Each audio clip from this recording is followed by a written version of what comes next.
Closest of friends around me were saying, what the hell are you doing? Yeah. I saw AMF bowling as a failure. And so I had one dot. If I'd make my trip as a failure, I would have two dots. And two dots make a line. So internally I was saying, this is my last shot. He's not just the man behind MakeMyTrip. He's the driving force that reshaped the travel industry. He listed his startup and became one of the first startups to get listed in American markets. Best of companies have not seen light of day because some founder gave up too early. In this electrifying episode, prepare to be inspired, enlightened, and transformed by the insights of a true industry titan. Every time I hire people, I'm looking more, will they fit and do they have a sense of humor? Because if I want to work with someone, they better have a sense of humor. Perfect. Deep, it is such a pleasure to have you join us. Thank you so much for making the time to do this. I think we can't wait to dive deeper into your 25-year journey. I'm excited to be here. Thank you. Amazing. Okay, let's start with the earliest context of our life seems to really shape us in a way that determines the trajectory of who we want to be and what motivates us. So my question to start is, what is that earliest context from your earliest years that I need to understand you better? You know, it's funny, I also agree with what you say, but I think out here there's an anomaly. So, very comfortable childhood. I grew up in my dad was in the private sector, my mom was a teacher. Yeah. So I think just the right amount of everything. So it was great, but there was nothing entrepreneurial which happened. I mean, if I trace back, I guess my grandfather, both sides, and at that generation, most people were entrepreneurs. Yeah. But my grandfather from my paternal side was a good entrepreneur in Pakistan, and then he moved to undivided India, and then he moved to Delhi and reset up. So maybe it was something there, but I was not excited or pulled towards it. He had a small business, etc. I was quite happy to do a professional career. Yeah. So I can't say that fashioned it. Maybe something, I've thought about this. Maybe it's just the support and the backing one got from parents in, okay, whatever you want to do. Like I can give you one example where Yes, please. I was all set to do engineering. Yeah. I did PCM and computer science in my ISC. And I didn't get IIT, and I can say I didn't study enough, but that's just an excuse. I didn't get IIT, and I was very, very disappointed. Yeah. But on the basis of board marks, I got BITS Pilani and DCE. And I was all set to join BITS Pilani. I got triple E, and I was pretty excited. And then last minute, I just said, no, I'm going to do, I'd rather do Eco and Stephens. And my parents backed me up completely. In fact, I think they were almost happier I did that. So Wow. I think that support really helped, that, they're saying, okay, whatever makes you happy, and so long as you're doing something good, it's not you're doing something crazy. I didn't tell them I'm going to do I don't know, I'm going to go play football. Yeah. So I think maybe that was some kind of helps you in your earlier years build up a system of self-confidence. That's the only thing I can figure out, but there was nothing entrepreneurial till Yeah. really make my trip happen. That's amazing. Yeah. So you would say that coming from a really supportive family background Yeah. instilled that self-confidence in you, that when the time came to push, to build something, you knew it somewhere deep down that you'd be able to pull it off.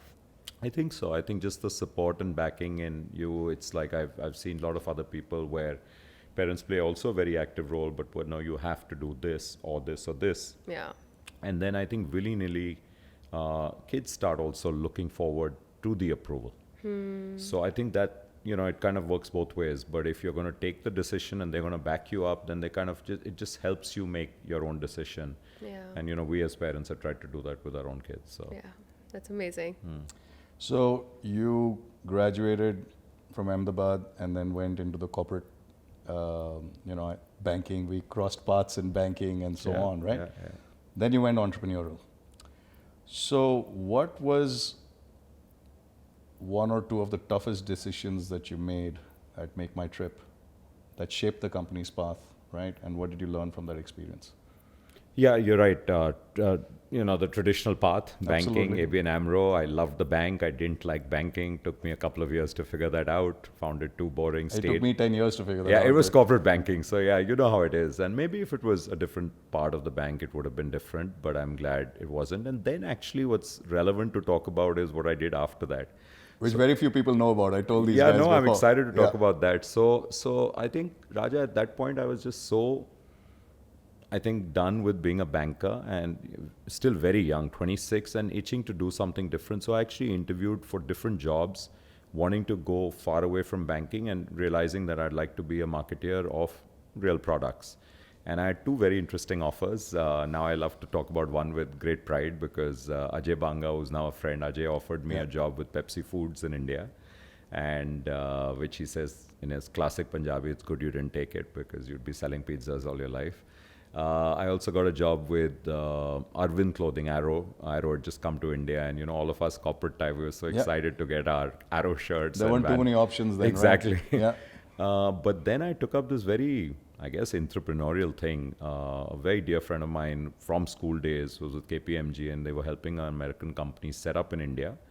And he said, just meet this guy. I know you want to do something different, and they're looking for someone to be the India rep. So you'll work for them. And the company was AMF Bowling, world leaders in the field of setting up bowling alleys. Yeah. And that 1 hour meeting in Hyatt in Delhi went on for, I think, 2.5, 3 hours. And by the end of it, I told this gentleman, Chris, I said, yeah, I'm on. So it was pretty crazy to do that. And that was quasi-entrepreneurial? I or- guess so. Yeah. So connecting the dots, I guess it was. I mean, it was definitely, the role was I worked for them, but a big part of my upside was how many lanes we sold. And selling projects in India wasn't easy because very real estate intensive. Right. But what that taught me, I did that for 4 years and I really tried hard. I met, I think, anyone in the country who either owned land or purported to own land, more of the latter, because in India everyone says, apni jagah hai ji, aa jao, laga lo. So I think I learned street smarts there doing that job. And even then I didn't say, okay, I want to do my own thing. I actually joined GE Capital after that, and that was the second panic attack that I've stopped learning. So the first one was I'm getting bored with banking. The second after 4 years here was, listen, I'm not learning. I mean, AMF Bowling was a nice company, but it wasn't an intellectual giant. My G boss, Capital, you went back into finance. yeah, which, it was actually more consumer finance. Okay. So I joined G Countrywide, what is now G Money. Yep. And my charter was very interesting, and I have to, say hats off to G for giving me a role like that. They gave me a VP role, and they said find new avenues to distribute our consumer finance products, so auto loans and personal loans and stuff, and consumer finance loans that hold 0% days and all. And the new avenue was obviously the internet. So I guess I have to thank G and my boss for introducing me to the internet formally. Nice. And it was good. I worked, very short because I tried pretty hard to make, get internet into what we did. So geindia.com, and to promote Basin's credit, he gave us $1 million to build out geindia.com. But very quickly I realized that's just a weekend project, and our bread and butter came from finance. So I said, okay, this is And you were there for what, a year? 16 months to be exact. Okay. And I was just so excited about the internet that I was just like literally up all night, like just writing out business plans. I had 2 business plans. So you woke up one day and said, this is it, and I'm leaving, or you worked at it for a while and then... I worked how pretty did that hard at happen? it. I think I worked at it for almost 4-5 months, getting sure. So really, like, the nights were spent doing this. But you hadn't quit. I hadn't quit, but I did quit on the 31st of March 2000 to keep accounts very clear. I've always started something new on 1st of April. Did you get a bonus or not? Right that or year? not. That wasn't really the real reason was IT, but yeah, G was they were actually very nice about it. And I just said I'm going to do this thing. So I had some savings. I put it all in. My wife had some savings. She gave me all of that. And went ahead and just said we're going to do this. Managed to raise early stage finance, but when I quit, I didn't have that money.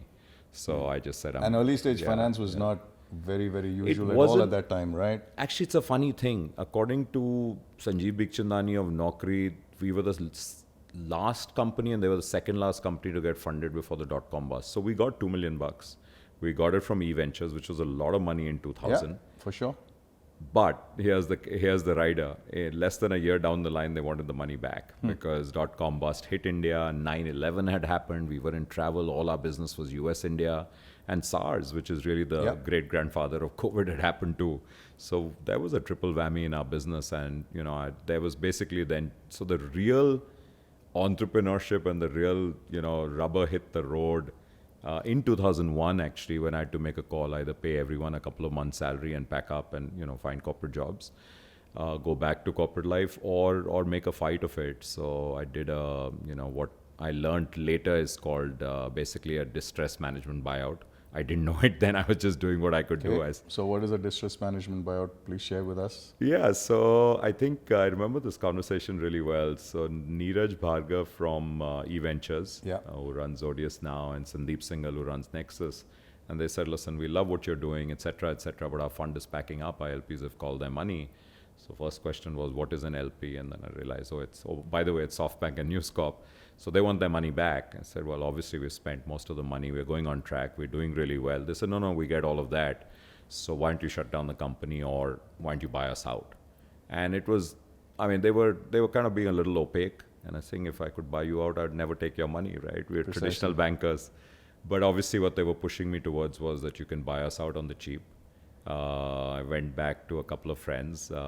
Interestingly, the same friend who got me the AMF bowling job, who's a finance guy, and he's a well-known iBanker today. And I said, so Sanjay, what do I do? He says, how much do you have? And I coughed up. It was less than 50 lakhs, just about that much. I said, that's how much money I can rustle up, pretty much. And he said, make the deal with it. Make a deal with it. And I learned the craziest lesson. I went in with that. I had a couple of angels backing me too. And I said, guys, I have 46 lakhs and that's it. And this is also from everyone, literally. And they said, deal. And I walked out feeling like an idiot. I could have offered them, a fraction of that amount. So they basically wanted something on paper, right? So you got 2 million for 46 lakhs. You know what Americans do. Yeah. Like basically they wanted zero liability. Yeah, exactly. And like anyone would do. And you signed off everything and... Yeah, if tomorrow, someone goes and jumps off a building kind of thing, they want nothing to do off, which I fully appreciate. Yeah. Interestingly, Sandeep backed us in his personal capacity. And so I had a couple of angels, and those next 2 years were the real test. Because then you're drawing zero salary as a founder. A couple of guys took big cuts, and I made them co-founders. And I think that's where we are today, if you think about it. Rajesh, who was, I couldn't afford him any longer. He angel funded.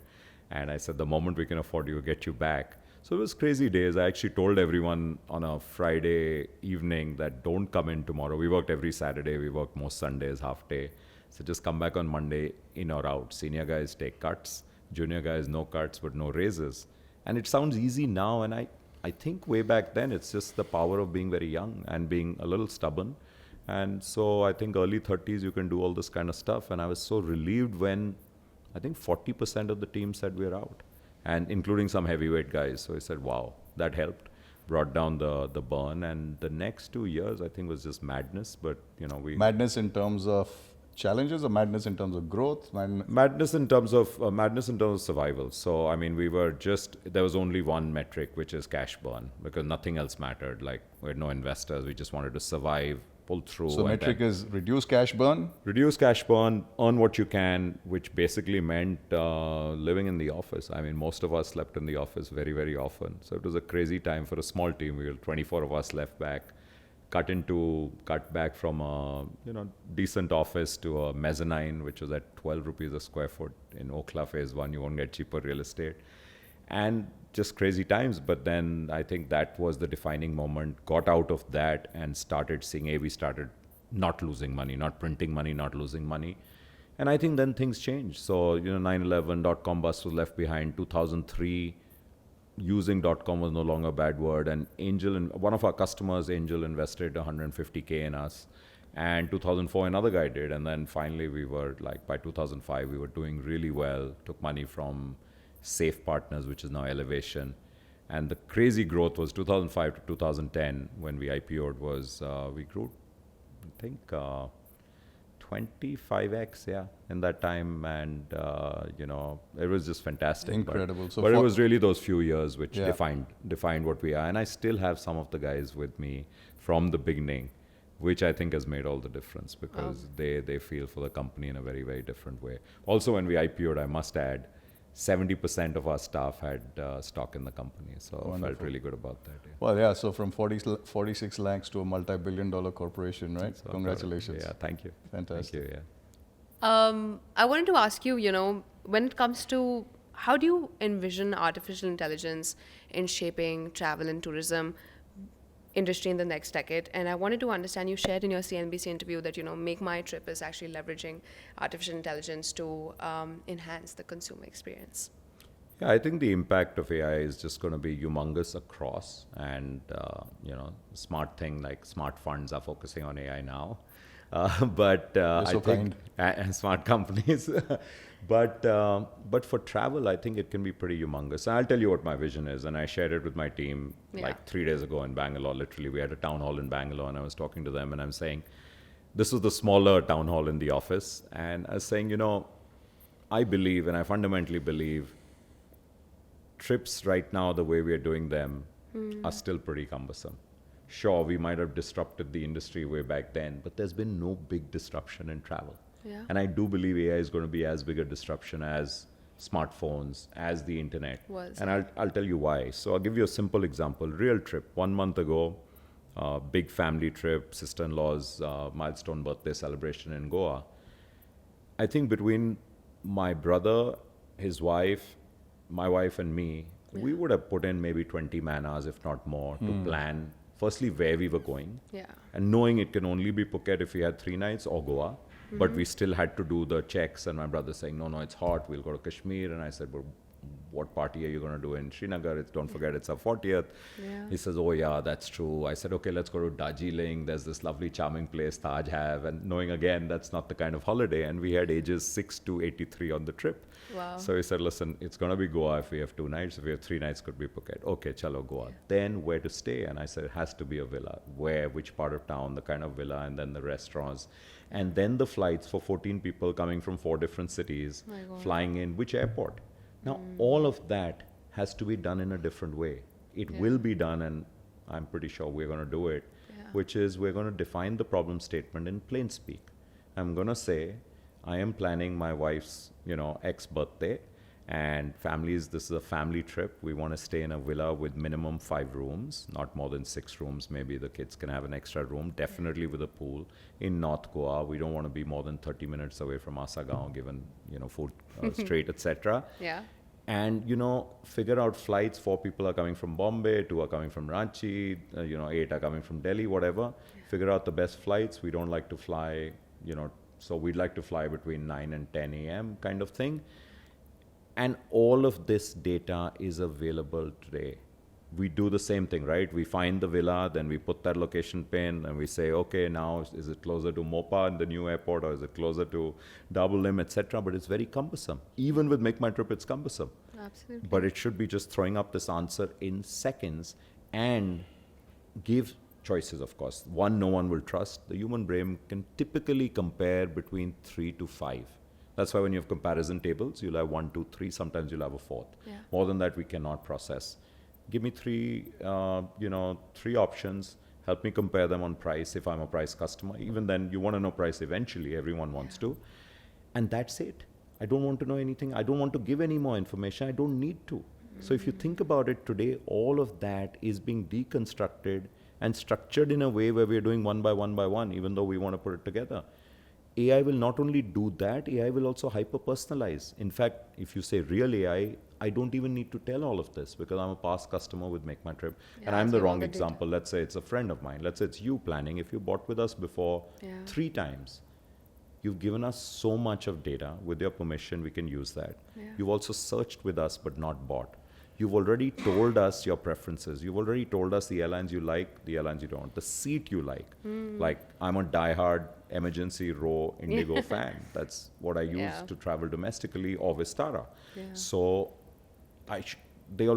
we know that, right? So we know that about you. We know the kind of place you will want. We know the kind of, is this a luxury customer? Is it budget, or is it somewhere in between? You've given us so many clues by your travel with us, by your, all the data points you've left behind. Yeah. If we're not using them, we are doing a great disservice to you and to ourselves. So AI is going to change the industry because no travel is simple. All travel has multiple facets to it. Even the simplest, like you're here from Bangalore, you needed a car both ways. Yeah. Maybe you had a car in Bangalore drop you off, but in Delhi you needed a car. Yeah. Of course you can take an Uber or an Ola, but there's a wait. We offer you, MakeMyTrip will offer you cabs, but you still have to say, I want an airport cab. Right. But isn't it obvious? You knew, you told us where you want to come. You probably didn't need a hotel, or you did.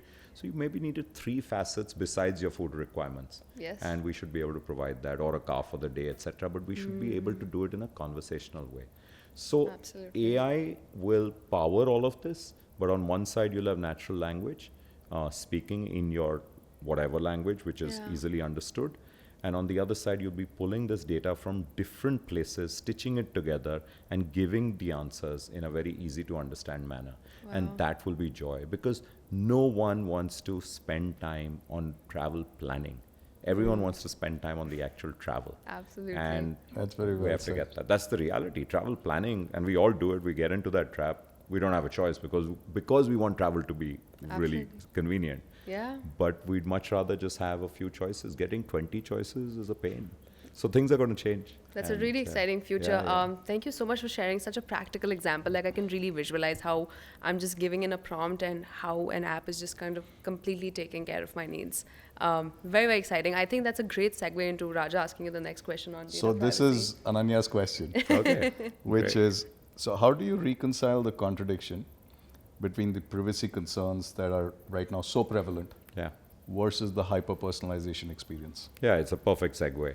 And that's why I said I'm sure you guys were listening, but we'll take permission. You said you'll take permission, You, but you have to, right? As- There are 2 things you can do. If you're going to give something tailored for a person, you either take permission, otherwise use anonymized data. So we are looking, we don't know it's Devika in this case if I'm doing a cohort analysis, but I do know that 20 different people were saying very similar things, and we bunched them into a cohort, which is, young traveler, likes boutique stays, and I'm just making this up, right? But wants to do this kind. There are 20 different people who do that. There could be men, women. If we do it further, maybe they're just 20 women who we know, and that number could be 20,000.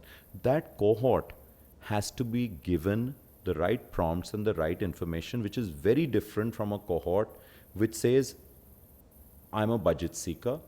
I will always go and take an Ola or an Uber.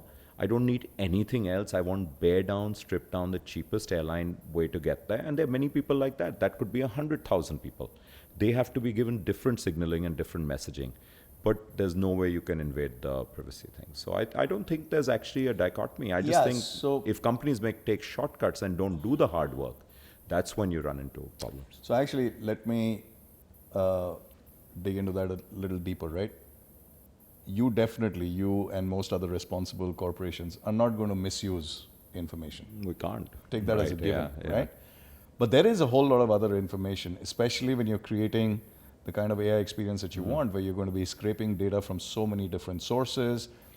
Some of those data are anonymous, some of them are paid data, et cetera, the diligence you have to do on your service provider who's now giving you data, who's then aggregating it from someone else. Absolutely. There can be 1 or 2 levels of, stops in the chain that ultimately you will be responsible for because you're using that data, right? Sure. How are you guys dealing with that at MakeMyTrip, right? As you start building this new platform. Yeah, firstly, you have to be very clear where you're gleaning data from, if at all you're gleaning. So we believe we now have enough data of our own that we don't really need to go elsewhere. Okay, that's great. Right? We have that because of just the sheer numbers. Over 50 million customers have bought from us. Besides, we have a lot more data. But even if, let's say, there was a situation where we could get some data either from our partners, whether it's Google, or in this case, we're doing a pilot with Microsoft ChatGPT, or we're doing something with Meta. Those are also very responsible companies. So it's kind of who you work with, and then you have all your agreements in place. There is a lot of data. What is scary is what's available on the dark web. Yeah. It's all floating out there, and every 2 weeks there's a breach, right? Someone loses their data. And it's as simple and stupid as this, that people use the same password in different places. And that's the reality. Changing email is very hard. So you'll have your same email. It could be your Gmail or whatever. If you use the same password for different companies, and someone's data gets hacked into, I'm not even saying it's an unethical company. Very good companies get hacked into. And it's one of the big kind of preventive costs that we all have to take to make sure it doesn't happen to you. And you get hacked into, that data's out there. Yeah. So that's the scary part. And that's why you get these alerts, change your password, because, someone as big as I think sometime back, a couple of Indian companies got hacked into. Then what was it? Plenty Target, of them. Yeah. Target in the US. That was huge. So many customers. So people then were told change because then that, the credentials are out there and people can misuse them. Yeah. That being said, in India, I think we've built in very good levels of security. This is what I call the late mover advantage, right? Because we were late to the game, unlike the US, and you know the US so well, where everything worked on approximate match. Address, approximate match, name and CVV was enough. Now you just think about it, Yeah. there's hardly any security. Today with our second level security, especially OTP, in fact CVV is just gone. Yeah, no, the two-factor authentication in this country is fantastic. Is a game changer. But guess Fantastic. what? OTPs are going to change. So what's going to happen now is a ladder approach. So on certain sites, for certain amounts, taking your permission, you will not need an OTP now. So if Deep's making a payment to MakeMyTrip or to, let's say I buy a lot on Amazon, up to X thousand, and maybe it won't need one because it'll just make it quicker. It's like keeping stored value there. It's like the contactless card in the metro in the UK, yeah? Correct, but Just tap and- yeah, but I'm talking about even not physical, not card not present. That's where it's trickier. But you've given that permission. It's a ladder. It's a hierarchy. Below a certain amount. Yes, but at the next level, you will need then an OTP, and I still think an OTP is a pretty clever way for. But what is changing is biometrics. So even through your computer and your phone, most people are transacting on the phone in India. Your fingerprint and iris are the game changers, and it's all happening. Actually, it's going to happen in the next couple of years in India too, which is probably as more secure in a It's sense. a natural progression. Yeah, anyways. if you've seen Jamtara, even the OTP is not secure. So that's true. Yeah. Amazing. So, Deep, reflecting on your Make My Trip journey, a particularly challenge was around the early 2000s, right? That is when the dot-com bubble had burst. There was this economic downturn that affected a lot of internet-based business, including Make My Trip, right? Amidst this uncertainty, did you ever consider yourself in a place where you were thinking of a plan B if Make My Trip didn't work out? Yeah, multiple times during that time. I have to be totally candid, nothing to hide. But I think it's human nature. You can't block out. On one side there's rationality. I mean, the closest of friends around me were saying, "What the hell are you doing?" Yeah. And they're saying, "Are you crazy? Like, ho gaya. Kafi pagalpan ho gaya, ab kar lo," kind of thing. Literally, because there's nothing going on. And 18 months you don't draw a salary, it starts causing stress at home also. I can tell you that. Yeah. So I think it's what I figured was that, see, I saw IMF bowling as a failure, my personal failure. And so I had one dot. If I'd make my trip as a failure, I would have two dots, and two dots make a line. And basically, I would not have the courage to try again. So internally, I was saying, this is my last shot. And I actually tell the same thing to young entrepreneurs. If you're trying something out, or any entrepreneurs, be ready to try this out for 4 to 5 years. I always say, don't look in the rearview mirror before 4 or 5 years. So have enough gas in the tank that you can last, because it takes that much time for something to come out. If it happens earlier, phenomenal, well done, like the timing is right, but it could take 4 or 5 years. So don't say, I'm going to try this for 2 years. I haven't seen anyone build a great company by trying it for 2 years. There might have been some, but 99% will not. And you will not know what you missed building. And it's so true that the best of companies have not seen light of day because some founder gave up too early. Giving up early is the easiest part. The toughest part is to go on. So we made some rules. So me and a couple of guys, so I said, okay, one rule, people are looking at us every day in office and saying long faces, things must be really bad here.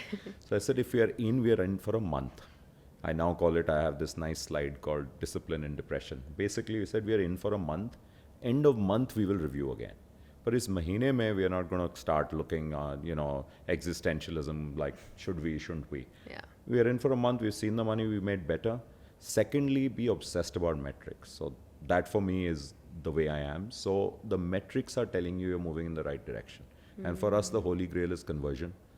I believe repeat is the least celebrated metric and the most important one. Yeah. And therefore, cash burn, are you getting better? But are you not only reducing cash burn to your earlier point, but are you actually, on every transaction, are you actually losing a little less money at that time? And then later, are you making more money?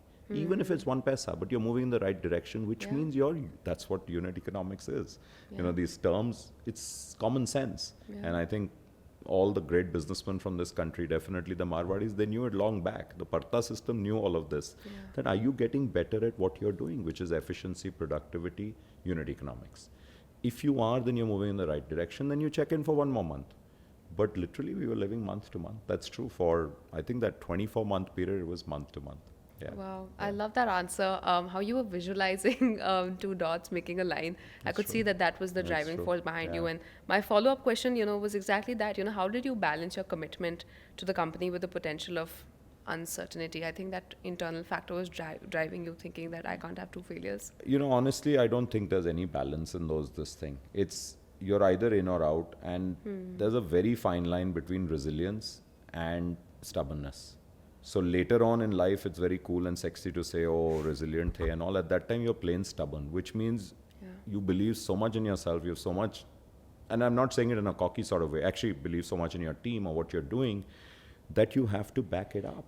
It's no different in sport. Why do we hear of these crazy comeback stories? You ask anyone, they say we backed ourselves up.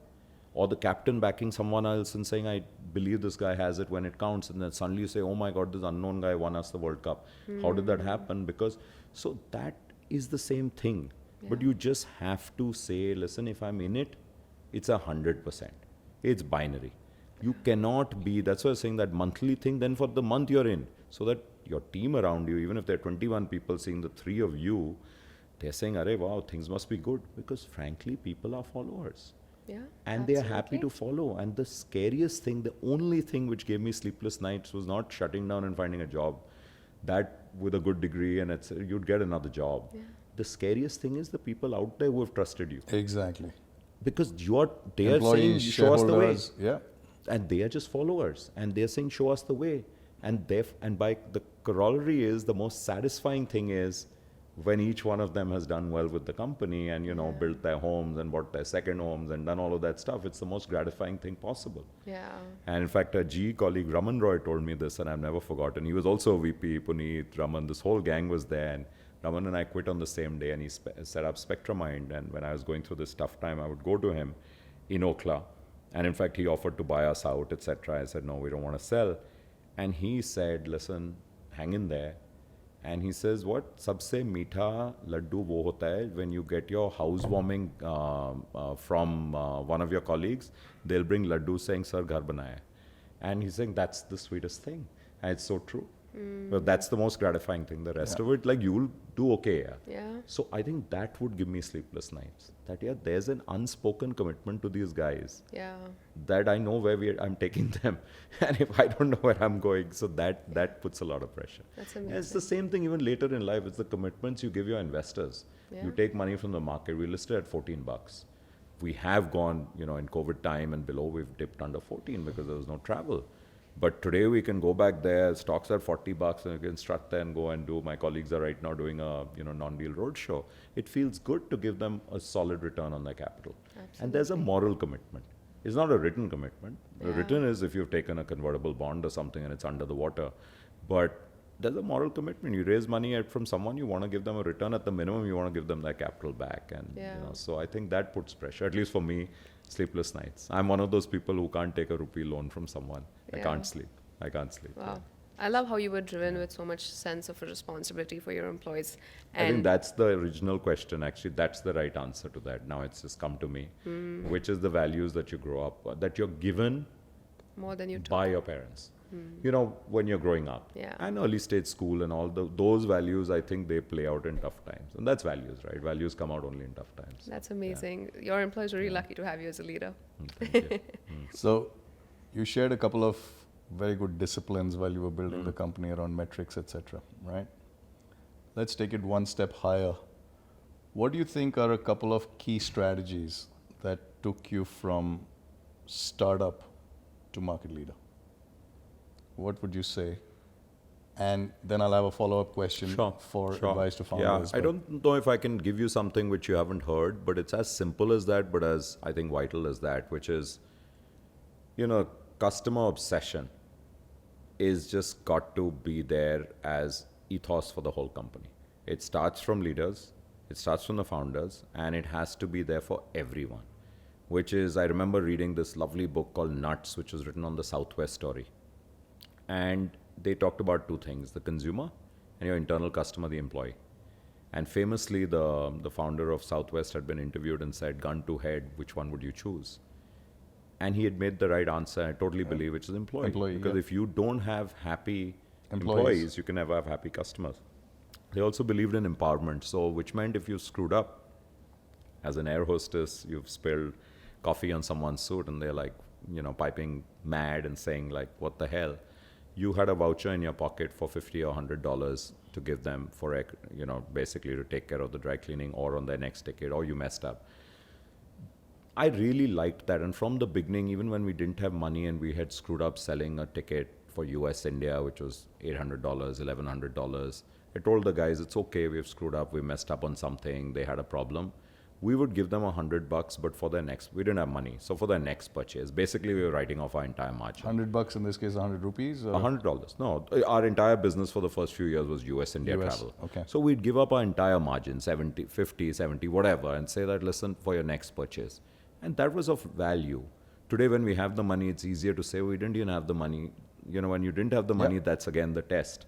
So I think the obsession with customer and genuine and true, I think, internal love for your people.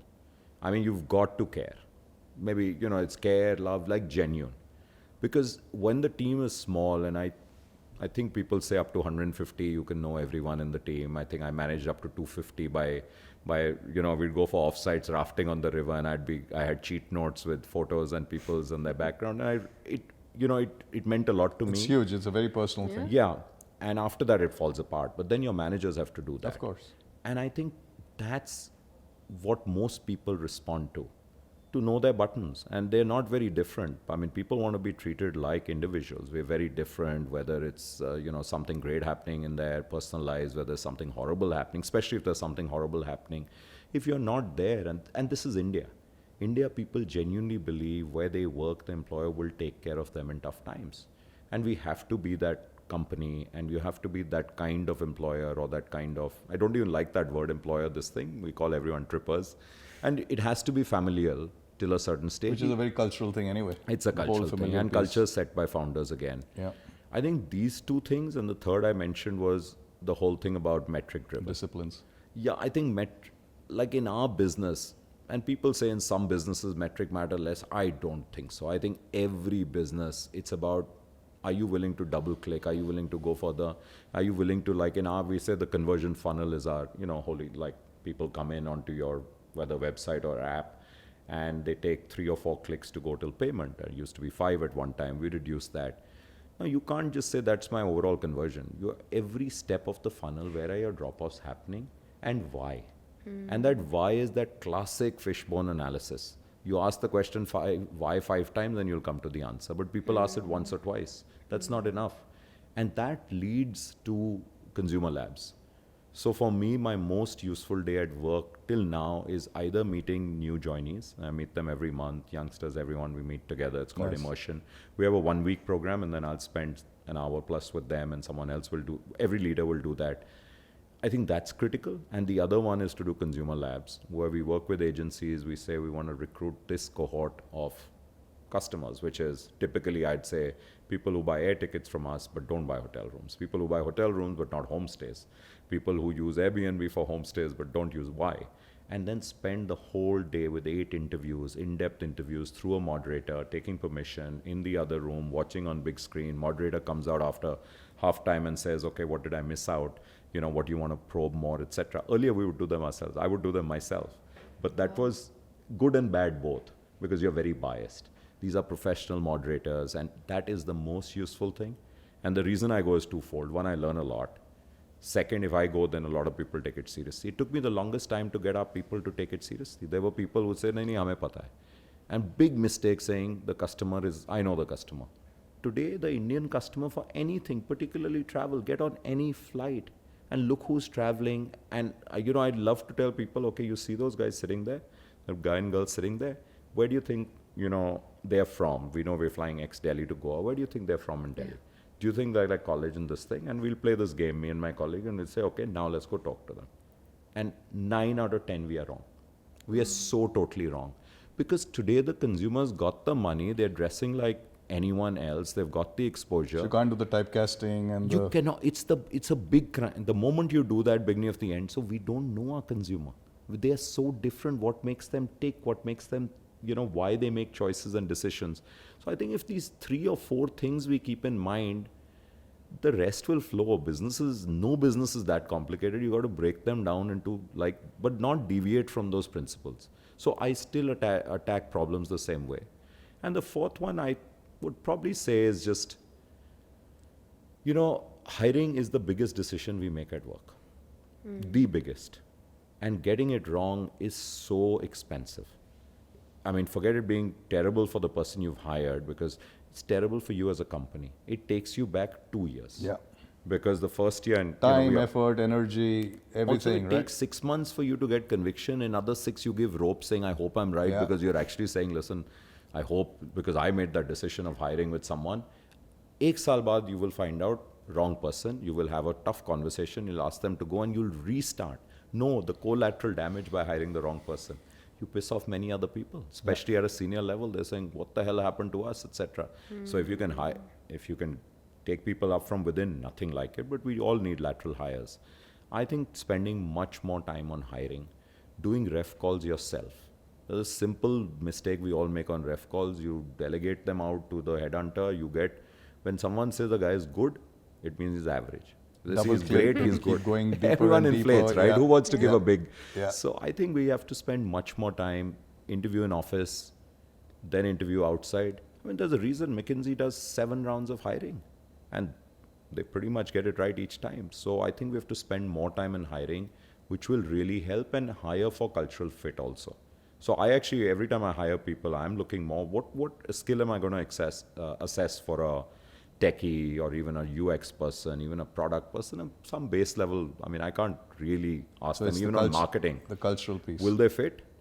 And do they have a sense of humor? Because if I want to work with someone, they better have a sense of humor, because otherwise that they're is very exactly boring the people. advice you gave me when we met first time. Is that right? When we met first about fund, this fund. Yeah. And the question he did ask was, does Rahul have a sense of humor? And do you guys? I said, do you get along? Because do you get along? Do you share the same sense of humor? You're going to spend 7 years together, and minimum. Yeah. So if you don't get along, I mean, it's very boring then. Yeah. So I just love the time I spend with my colleagues. Yeah. Because each one brings, and it's a very different. They bring different things. So when you go on an offsite, you realize it's so much fun. Like, you look forward to that journey together. You'll spend a lot of time, in a plane together. It's not like you're saying, oh my God, now what am I going to talk about? So I think these things are important. So I have a follow-on question to go a little deeper, right? A lot of these 4 things that you said, you prefaced it right at the beginning by saying, this is high common sense, but this is the way I'm deploying this common sense, and we've used it. What is the advice you would give to AI founders specifically at this point of time, where AI is now a buzzword, marketing hype, it's incorrectly used sometimes, etc. Engineers and tech skills are at a major premium. So now when you're doing hiring, no longer do you have the luxury of saying, I can do, at least the founder will think I can do all of this stuff, versus I'm hiring in an atmosphere of scarcity, and let me just try to get an engineer on board, right? They also have people who are talking to them saying, the J curve is getting steeper and steeper, right? None of it takes away from the fact that we have to do the business like you said, right? So what advice would you give to founders to say, keep this in mind, but at the same time, you're going to have to traverse this? How do they do it? Yeah, it's a great question, Raja. And I think it's about digging really deep. I think one interview is the easiest thing to fudge and fake and come out looking really good, right? You smell like roses, one interview. It's the second where you're coming prepared with more questions and there were doubts in your mind about this candidate. So you will come in. So the hiring, again, for a founding team is the most important thing. So original thought, I think the other thing I should have added, I always look for conviction too. Do people have conviction in their own ideas, whatever their belief is, and then push them hard on that thing. So I think we'll have to test for skills again, what you're trying to build, like how will this person solve that problem? So my first question typically to anyone who comes in for any interview is critique MakeMyTrip for me, critique GoIBibo for me, critique Redbus for me.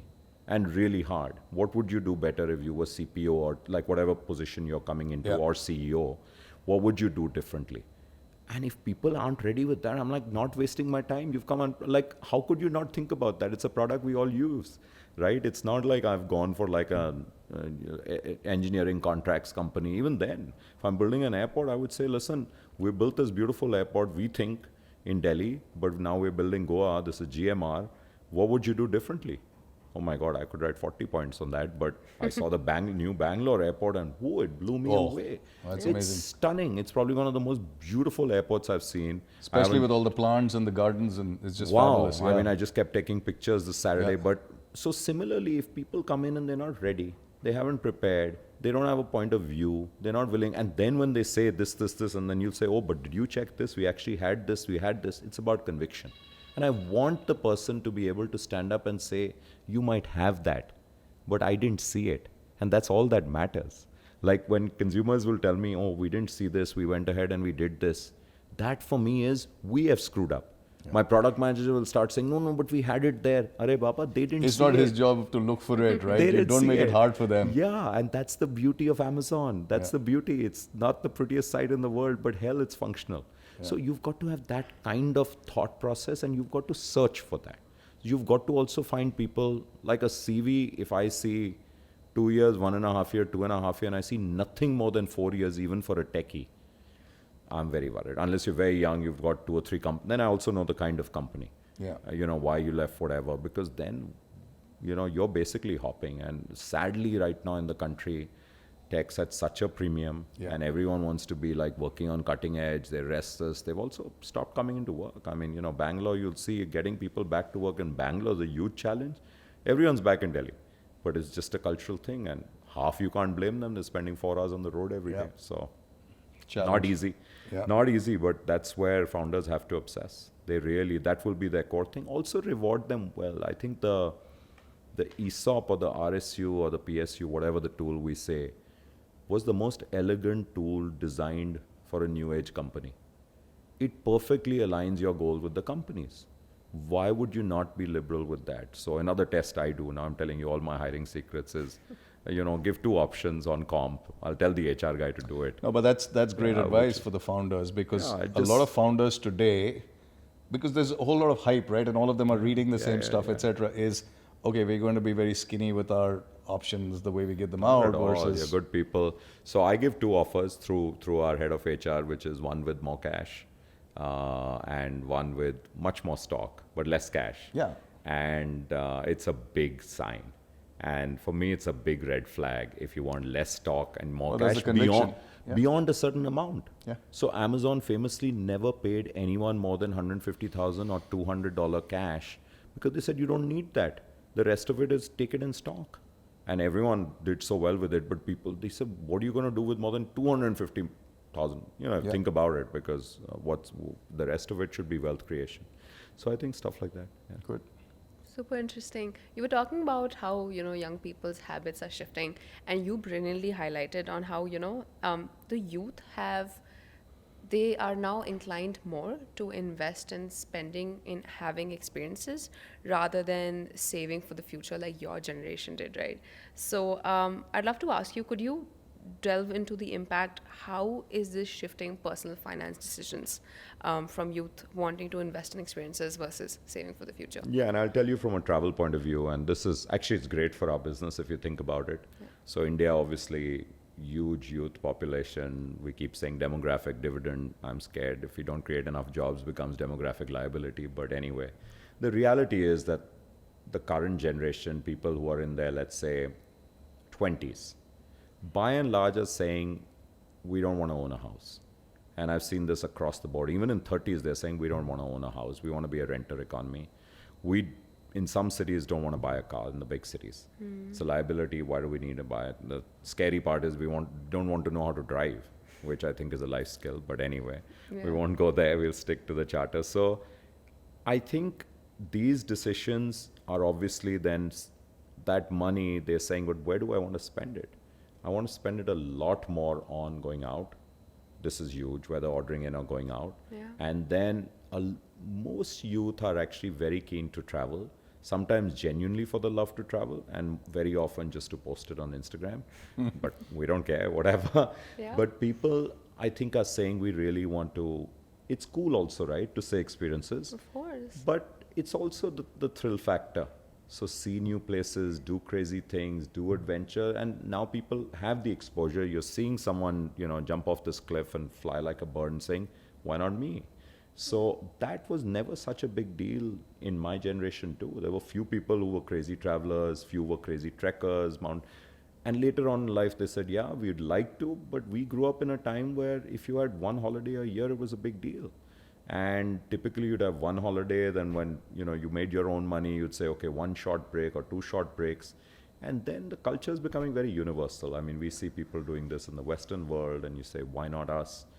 To the extreme, we had someone who joined us, and this girl, so I like asking people, how many breaks did you take last year, just to understand, Yeah. But, and I kept saying, okay, people more than 10 breaks, keep your hands up. And more than this one hand stood up, 52 breaks. She and her husband, every weekend, they took off on Friday evening on a train or a bus and went somewhere and came back Monday morning straight to their offices. And that's an extreme. Yeah. But by and large, people are taking half a dozen breaks if they're in a white-collar corporate job. Yeah. They're taking at least 6 breaks in a year. So, and that's all about experience and the kind of stuff they do. So it's not about that, listen, we are just going to Mauritius.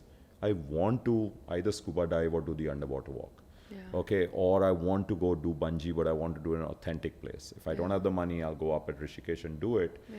But I eventually want to go to AJ Hackett and do it, off Kawarau Bridge in New Zealand because that's where it started, kind of thing. I know people who don't know so much about maybe the world around them, what's happening in the country, but they know everything about thrilling travel destinations, and they react to that and they say, oh my God, that place in Iceland, I want to go there, and I want to go to these fjords. So it's amazing what you hear, but people are spending that money there, and I'm not complaining. Definitely. Yeah. I feel like, now we have so much exposure through things like Instagram and stuff. We have so much more insight into what we can do. And so many things are now so much more affordable. So now you don't feel like, oh my God, travel is something that's out of my reach, right? And also investing in experiences makes you grow as a person. And that kind of education and insight that you get, it supersedes with the kind of money maybe that people can save. So I think my follow-up question to you would be, what would you like to say to the youth in terms of how is it that they can create a balance between investing in experiences but also being thoughtful and saving for the future? I don't think they're going to listen firstly, no matter what I say. So though I do when I go to colleges and I speak, and like, let's say I've gone to a convocation, I was at IIM Lucknow a few years ago. Right. People are going to do what they're going to do, especially if they've been successful. So I learned that long back. You can't change people's fundamental nature, especially after a certain age and stage of life. So we get people and we say, oh, this guy is good, but maybe I can mold him to do this and all. It doesn't happen. It's that dog's tail kind of thing. So I don't think people are going to listen and be mindful. Yeah, sure, they are going to invest in, I think the mutual funds department is doing a good job with that ad and getting people to invest there. That's great. That never happened. Life insurance is doing the same thing. So I think that's happening around you and you'll react to that. But I don't think just because we say you should own a house, that's also changed a lot where like the appreciation of land that much. There's a big theory that all land in big cities in India is overvalued. Crash one day. And it could, if you see what you're getting here versus what you get overseas, it's not in favor of India at all. So you can't just tell people go for that. I think what you can tell them, stock market equity is definitely sensible, mutual fund, good way to invest, balanced portfolio. Sure, put away something every month. I think that could work.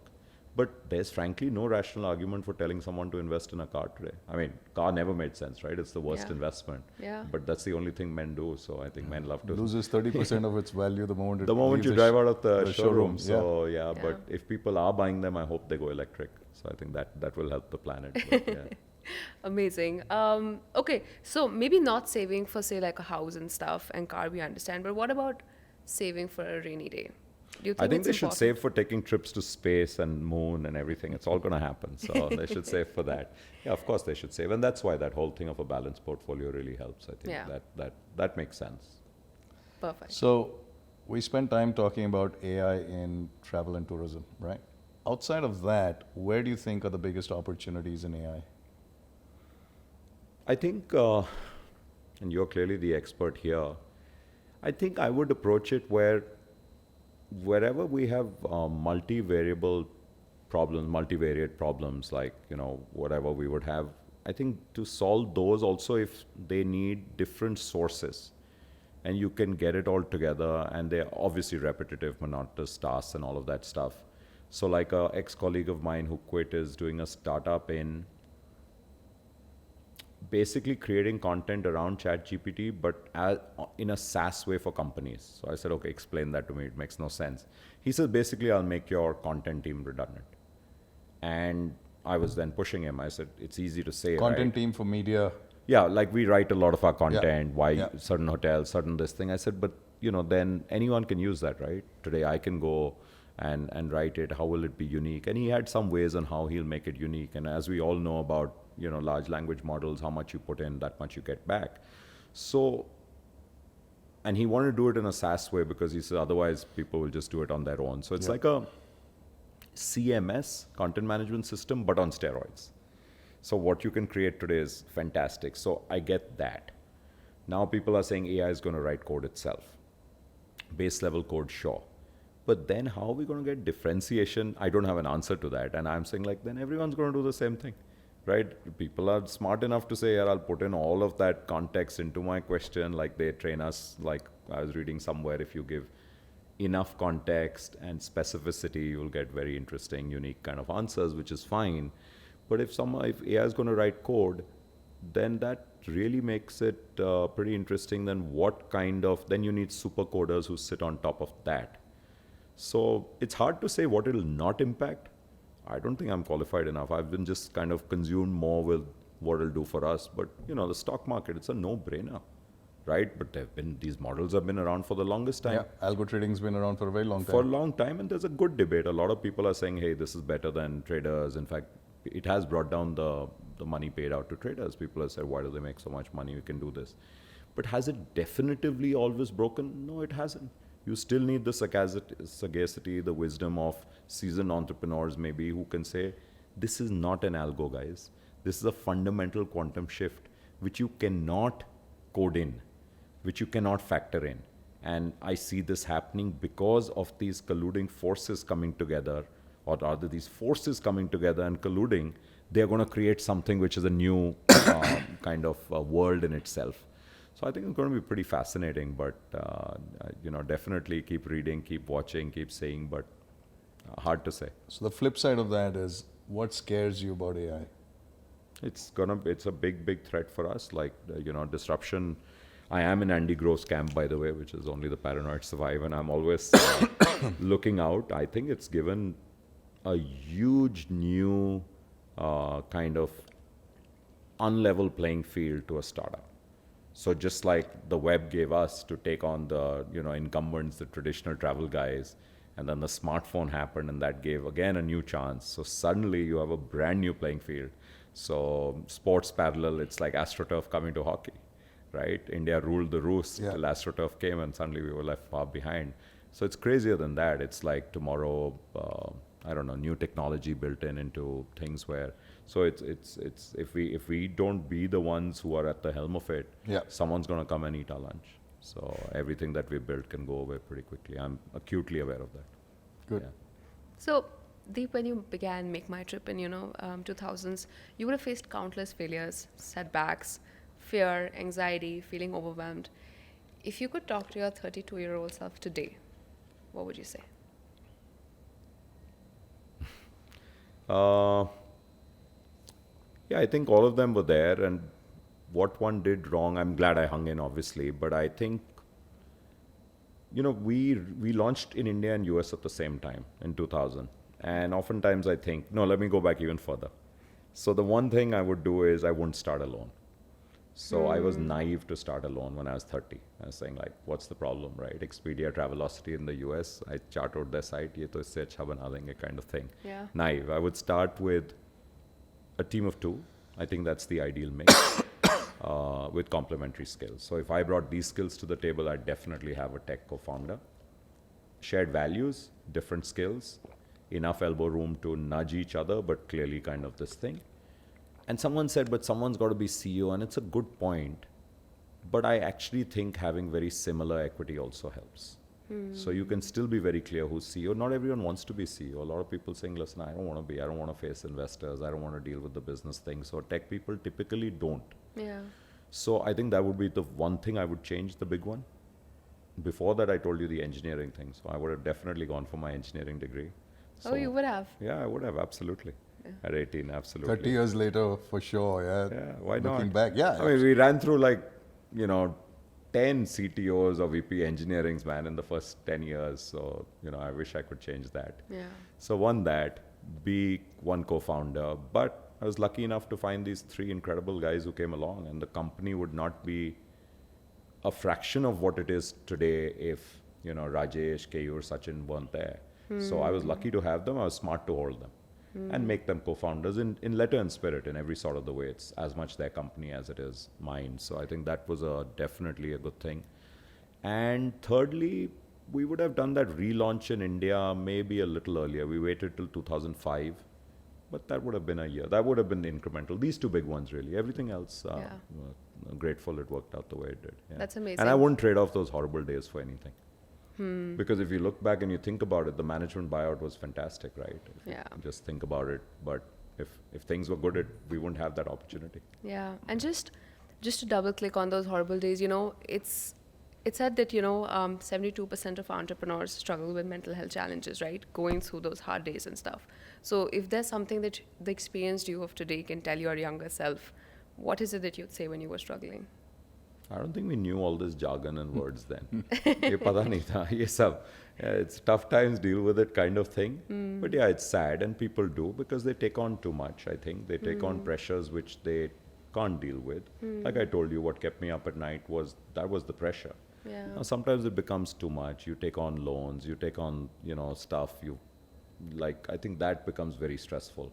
So I think that's something you want to steer clear of. Like you want to make sure that no matter what happens, worst case scenario. So it's good to know your worst case scenario. Yeah. That, we still have a job. I haven't kind of lost everything and borrowed from people I can't pay back and things like that. And that's what venture capital is there for. The word venture is, it's there for a venture, knowing fully well. All VCs know 70% won't work out of their portfolio. 20 will do well, and 1 will hopefully be a blockbuster. That's the reality. So, so therefore you should be taking venture and not be taking even if you were to get debt from someone and all, because that becomes hard. Perfect. Thanks so much for sharing that.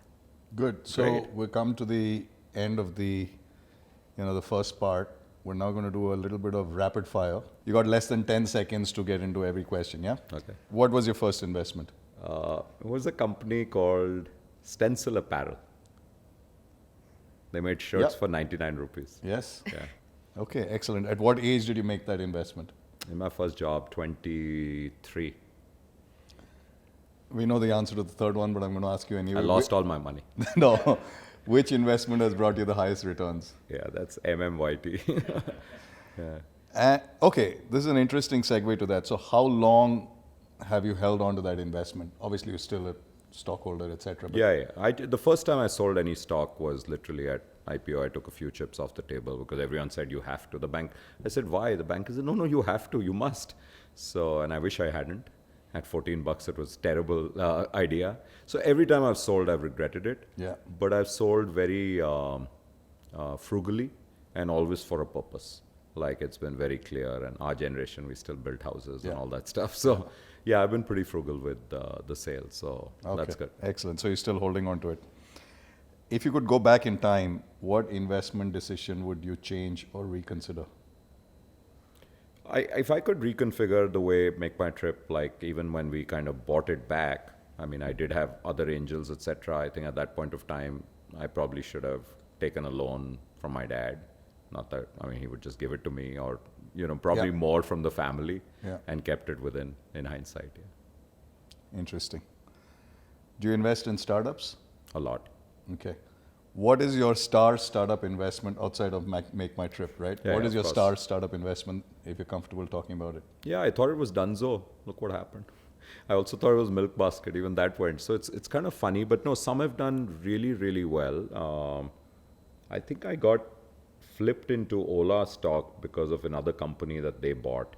So I have some of that, which has done really well. India Mart. And I was the director on their board, and they wanted to give me, cash, and I said no, just stock will do. And Dinesh was liberal with the stock, and it's just been phenomenal. He's done well. Yeah, it's been a fantastic one. So quite a few have done well, but net, I think my thesis has changed away from direct angel investing till I know the founders. Fundamentally, what I told you, I know the people, I worked with them, ex-colleagues, etc. Otherwise, just go through funds. Yeah. Yeah. Okay. Which sector do you find most appealing to invest in? Tech for sure. Currently, the most promising international market, I mean, outside of India, including India? India for sure. There's just no question. I mean, I think it truly is India's next 2 decades to screw up and lose. And we will have our hiccups every 4 or 5 years, but I mean, I've been saying it for a long time, just because. But then you'll always have pockets. I mean, I think it's not like in the US, if you're really cutting edge tech, I think Silicon Valley, Boston, I think the kind of work happening where biotech will meet AI. I think that's the really exciting area. So I was talking to a cousin of mine who heads a biotech firm here in India, and she was telling me the kind of work AI is happening in overseas markets, how they are investing in those companies. Because if you think about it, like what you can pick up on drugs, and even a young kid was telling me he's doing skincare, which is AI driven. And it sounds so cool. And this young kid in college doing this. So if you can pull it off, of course, it sounds cool. Now the beauty is to pull it off and at scale. We'll have a conversation on that separately sure. outside of I'm this sure. podcast, Yeah. right? Okay, the last question on the rapid fire. I love AI because It's disruptive and mind bending. lovely, lovely. Amazing. Great All right. answer. Deep, our closing tradition on this podcast is that our last guest asks the question to the next guest. So our Okay. last guest was Mohit and Malika Sadani. Sure. We'd love to play that question for you, and you can answer it for us. right. Hi Deep, I think we've all heard the amazing success that MMT is today. We know you didn't do it alone, you had co-founders. So one question, what were the times when you were at loggerheads with your co-founder where you just couldn't agree on the way forward, and how did you guys get out of it? Hi Deep, I think my question to you would be saying that I'm sure through the journey you saw a lot of tough times. What were the 3 things that got you back to show up the next day at work when you went through those times when there was really low? Okay, great. So great questions from Mohit and Malika. So Mohit, I actually already spoke about it on the interview, how I started alone, but I was lucky enough to get these 3 amazing guys who became co-founders at different points of time. So yeah, we've had differences, and nothing major enough, but I think that's where it helps to have one CEO, or to put it very crassly, like, The buck stops the here. founder and the co-founder. So I think, very rarely did I have to exercise my casting vote, but at least that's my version. I'd love to hear their version. So I'm sure their version could be a little different, but there were times where you finally have to say, listen, all of that's fine, but we've debated it out. So typically it would be long debate, and it's not like I would never summarily dismiss anyone's idea. That's just not me. Yeah. I mean, I would take it from anyone and then say, okay, why this may not work. And I'm also the first one to admit, and I learned it the hard way. Like, these 3 guys, the reason why they're so amazing is that they will speak their mind, and they have many times proven me wrong, and I'm the first one to admit I was wrong. So I have no problem, there's no ego in that at all. Yeah. But yeah, sometimes when the debate's going on and on and on, and we're neither here nor there, I said, okay, listen, now enough is enough. We have to agree to disagree, and we're going to do this, guys. So, maybe it caused some heartburn, but someone has to do it, because if you wasted a day and 2 days and a week sometimes, Yeah. because you keep coming back with more analysis, because that's the easiest thing, and then you run into that whole analysis paralysis thing, which is terrible. Yeah. And by the way, working with big companies in the past, no names taken, also teaches you what not to let come into your company. Yeah. So I learned a lot of that. So these things will not come into our company. Perfect. Okay, the second question, Malika's, was also interesting, which was how do you, what was it? The Oh 3 my God. things. Yeah. The How 3 did you things show which up brought on you the back. Yeah, toughest so days? Malika, I think I kind of answered them, but I'd love to say them again. I think the fear of failure, to put it more succinctly, I was telling Devika and Raja earlier, 2 dots make a line, and I didn't want a third one, because then 3 strikes you're out. So I think the fear of failure. Yeah. I would definitely say self-confidence bearing on self-esteem, actually. So I think self-esteem is very important for an entrepreneur, because that kind of drives you on, because you're saying, I have to prove it first to myself, then to my core group, who I really care for, and then to the rest of the world. A bit of that is important. So it's a fine line between ego and that, but I think It's that's a driving important. force. It's a driving force. I think it helps you. If I said, it didn't matter to me, I'd be lying. It does matter. And the third one I answered is just the look in, the team's eyes, and, Yeah. their ardent devotion and followership, and my God, you cannot let them down. So that's an emotional force. So I think these three, and actually her question really made me think. So thank you for the Yeah. question, Malika. Wonderful. Okay. Thank you That's so great. much, Deep. This Great, is great, great. phenomenal of an episode. Perfect. I love- Amazing. Yeah.